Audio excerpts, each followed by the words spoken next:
going on, guys? Orms Forum coming at you guys today with another video, and today I'm going to be doing something a little bit different. I'm going to be doing the Detroit Lions versus the Buffalo Bills, kind of like a preview of what's really going on. The Buffalo Bills coming to town. It's on Ford Field tonight, and the game. Usually, when I do these matchups, if you're with me from last year, I would literally do a matchup versus matchup, like quarterbacks versus quarterbacks, running backs versus running backs, and I check off all the boxes and who had the advantage and who had the disadvantage. I'm going to do it a little bit differently with the preseason games this year. I'll do that regular when the regular season starts. I will do that with the check marks and all that. But right now, I'm just going to kind of do some guys to keep an eye on, some players to watch. A lot of starters will not be playing, especially on the Buffalo Bills side. Josh Allen's not playing. You won't see Stephon Diggs. Probably a few guys on defense too as well. Keeping guys safe, just keeping guys healthy for the regular season. So I'm basically just doing Detroit Lions. I'm not going to be talking about any Buffalo Bills during the preseason, but I'm just going to be talking about what we need to stay healthy, like guys to stay healthy, this and that. We'll go on. As I go on, I'll explain it a little bit more. But these are some guys that I really want to watch. There's some keys to the game, maybe for some certain players. I'm going to be talking probably about a few guys here. I listed about 18 guys. I'm not going to get into full detail about 18 players, but I'm going to be talking about just some guys that need to be kept an eye on. So, first key to the whole thing is stay healthy. Okay, Dan Campbell has already came out and said that he wants to see his starters out there for one quarter. So offensively and defensively, if you're thinking about it, probably going to see about 2 series, maybe 3 series if we're lucky. And I want to keep an eye on Jared Goff. This whole offense actually as a unit, you know what I mean? But Jared Goff, for sure, brand new Detroit Lions quarterback. Want to see how he looks. He's been safe in camp. He hasn't been bad at all. But he's been super, super safe right now in camp. I don't expect him to come out there wheeling the ball 40 yards down the field. I just want to see how he looks, how comfortable he looks behind this old line, and just an overall reaction of what he looks like. So that's one key for sure, Jared Goff, on how he communicates with his players, maybe some coaches on the sideline. You're going to see a lot of guys. It's very carefree, these preseason games, but these preseason games are also, some of these guys are going to be straight out balling, trying to make the team. Like, you're going to see vets not out there wheeling and dealing, going out there trying to make huge plays, all out. Like, you're going to be hustling. Guys will be hustling, but it's different for preseason. It's kind of like, it's almost like a better version of a Pro Bowl game. Like, a Pro Bowl game is this, those are walkthroughs, man. Those are absolutely terrible. But for like the vets in a preseason game, A, a lot of them don't play. B, a lot of them don't give it their all. You can just tell, which they should, because you should always go 100% because you can avoid injury. But still, it doesn't matter. That's just the way it is. And then C, you got your first year guys, your rooks. You got your second, third year guys, your undrafted free agent guys who come out and just full out, ball out, try to ball out. Because they got to make the team, right? And they're brand new in the NFL. If you're in your second year and you didn't have that great rookie season, you're still trying to make a squad, but you're on that bubble. You're going to see those type of players. So there's a mix of players. So preseason, it all comes down to who balls out and who can I catch an eye. What coach will catch an eye on me? Like, look at me and look what I did. So there's some guys I'm going to be talking about. And Goff is definitely one of them. I just want to see how he goes out there. Sage Surratt is another guy that needs to keep an eye out there. Undrafted free agent out of Wake Forest. The kid that, we get these fan favorites in Detroit. It happens in every season. It happens in every city. It happens in every sport. There's always a fan favorite. There's always that underdog guy or guys that just really like. So Sage Surratt's one of those guys. He's a Detroit Lions fan favorite. We had him in the past. Zach Follett, Zach Zenner. Just Tom Kennedy had a little splash a couple years ago. Sage Surratt, I believe, is another guy. He hasn't really impressed in camp this year. So far, early in his rookie year season, hasn't done much. He's made maybe a couple plays here and there, but he's been very, very quiet. He's got some talent. He's big. He's physical. He's a good route runner. He's not fast, though. He's great at the high point. He needs a ball out. He's going to have an opportunity because, there's some guys banged up. Perryman's banged up. Cephas is banged up. I don't think those guys will be playing at all. So he's going to get inserted right in there, and he's going to get significant playing time. I want to see how he handles it, how he handles adversity, on how he acclimates to the NFL. So it's just that really simple. He's been quiet, so let's see him make a little bit of noise. He's one guy with Jared Goff and all those other guys too. Now, not a lot of talent in that wide receiver room at all too, so he's a guy that needs to stick out. Offensive guard Logan Stebberg, another guy. Drafted him out of Kentucky in the 4th round last year. No snaps last year. Didn't even get on the field, I believe. I don't know. I don't even remember if he even dressed in 2020. He might have dressed for a game or two, but don't quote me on that. That might not be true. And this year he hasn't been good in camp.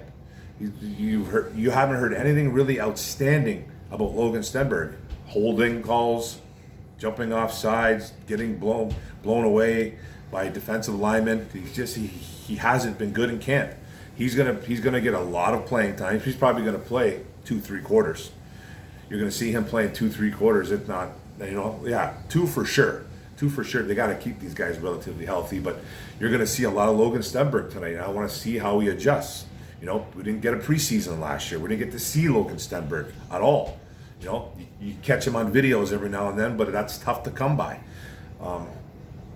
He's a little bit of a one-dimensional player. He was a mauling offensive guard at Kentucky. That's what he was. Great run blocker. They had a really great system at Kentucky. They ran the ball down people's throats. That's really what they only did, and they did well doing it. And he was one of the reasons why. But he has problems in pass protection. He has a lot of penalties.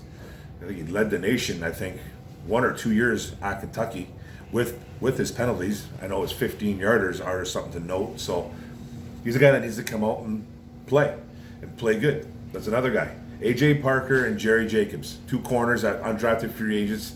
Those are 2 more guys that I need to see what they do tonight too. A.J. Parker and Jerry Jacobs have been making plays in camp so far.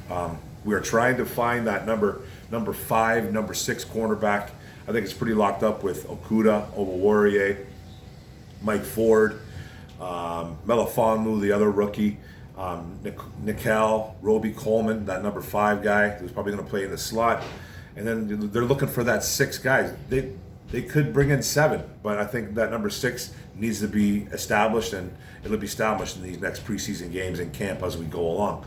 And A.J. Parker and Jerry Jacobs have been making some plays. They've been a little inconsistent at times too, but they've been making plays. They've been playing well. So let's see if one of those guys stands out tonight.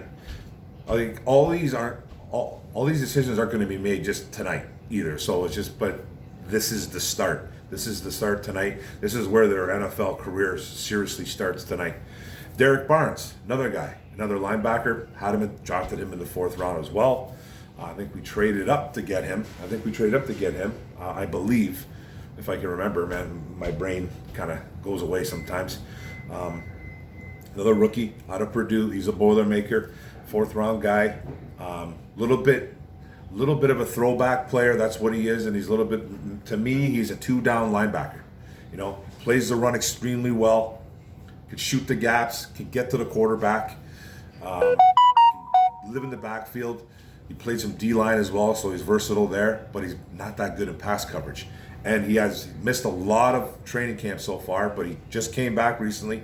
He's going to be playing, so he's out there. He's already confirmed that he's going to be out there. You might see a lot of Derek Barnes, but they got to be careful because he was just coming off a hamstring. So be careful with him. But you're going to see him, and I need to see him make some plays. Randy Bullock versus the Zane Gonzalez show. The kickers. We just released Matthew Wright.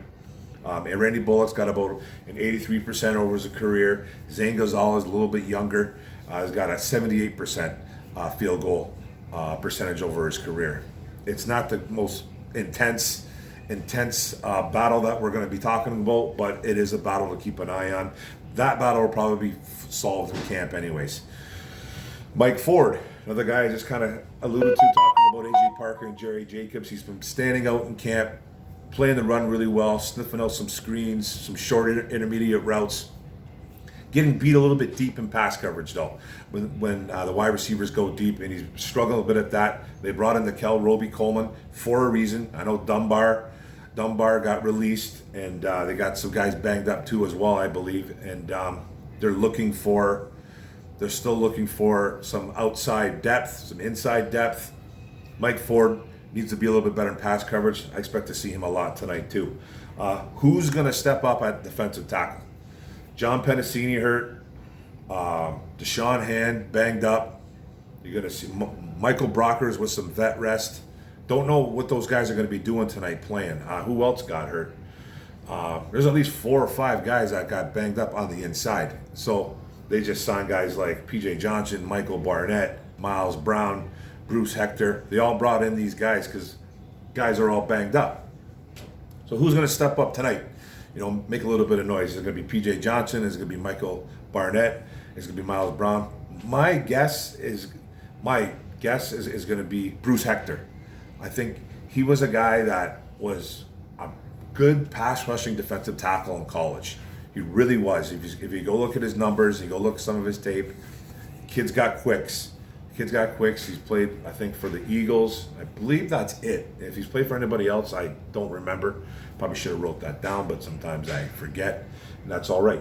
But he's the guy that I'm going to bank on. I'm not going to say he's going to come out and get 7 tackles and 3 sacks. I'm just saying Bruce Hector might be a guy that might step up tonight and get some playing time. I think they're all going to get playing time, obviously. You're going to see Deshaun Cornell out there, too.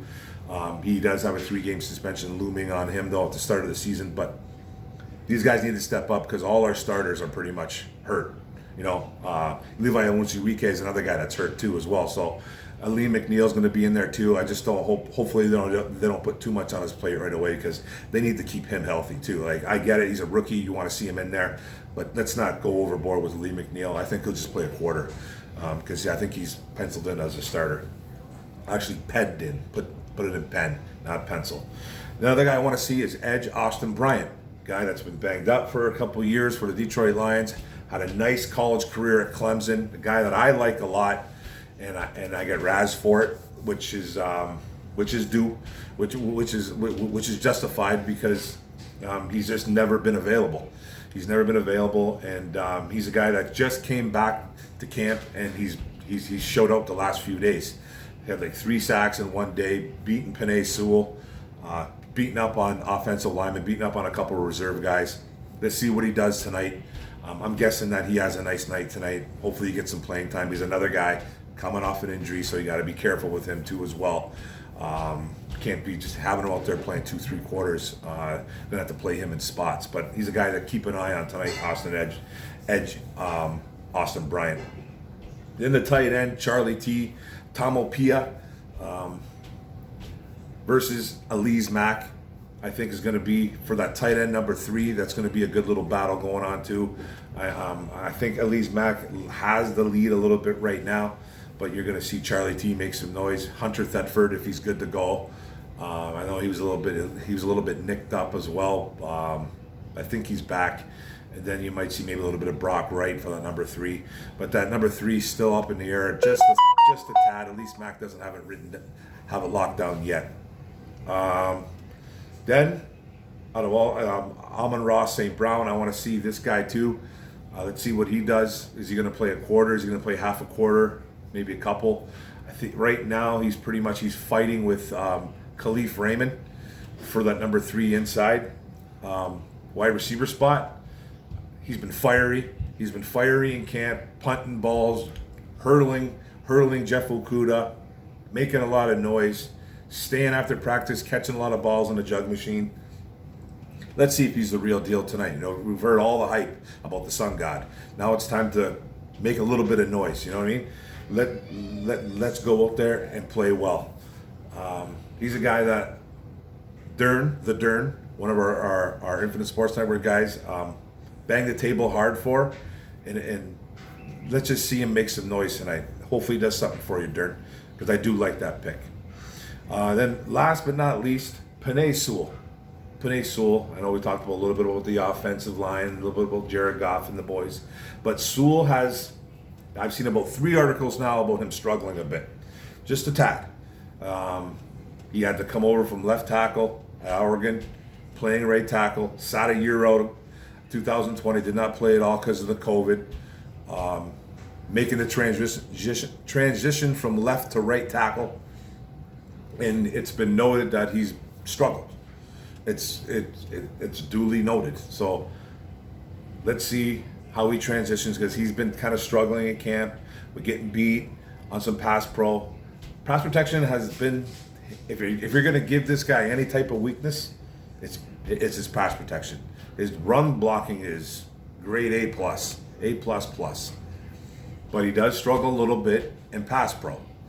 Even though he's an elite athlete, he's an elite O-lineman, he should be our right tackle for the next 12 years. He should be. You know, eventually he could move over to left tackle, though. You never know. All depends what they do with Decker. Decker's still fairly young, too, so I don't see any movement going on in the near future right now. Maybe eventually down the road, but right now, no. So I want to keep an eye on Penei Sewell. I want to see what he does tonight. I want to see him. Hopefully he makes some nice blocks, protects Jared Goff or whoever's in there, Tim Boyle, David Blau, whoever's in there. I don't see him playing a lot too.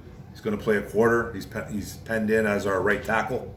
So it's going to be kind of up to him to see what he can do.